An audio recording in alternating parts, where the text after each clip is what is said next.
This video that you've just received is a beautiful experience. Since it's in Swedish, I'd like to give you the English version.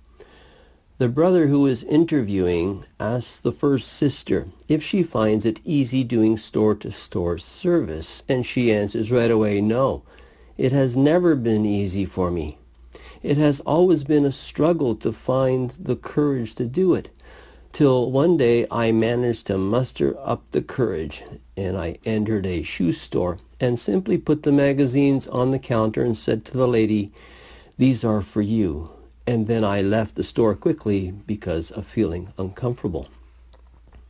Then the microphone was passed to the second sister, and she says, "Yes, I am that sales lady of the shoe store. I began to read the magazines very quickly, and in a short while I said to myself, 'Incredible, this is the truth.' And I read all the magazines with great interest and said to myself, 'If these magazines are so interesting and practical, they probably also will be for someone else.'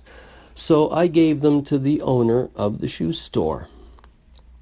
Then she passes the microphone to the brother next to her. And he says, "I was the owner of that store, and I read the magazines in the park during my break. And the deeper I got into the material, the more it became clear to me that this is the truth. This was fantastic. And wanting to give someone else this opportunity to read these magazines, I left them on the edge of the park bench." The brother passes the microphone. "I was someone who did not have a home or a place to stay anymore. I happened to sit on the bench and I saw the magazines." And it says, "I was already once a Jehovah's Witness, but I had left the truth because I thought of living my life differently. I wanted to explore and see what was out there. But things went from bad to worse, to the point of losing everything.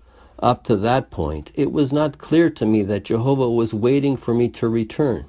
But on seeing the magazines, it helped me to understand that.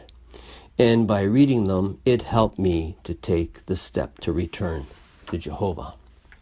And he asked the first sister if she had anything else to say. "Yes. You see, this young man who found the magazines on the park bench, he is my son.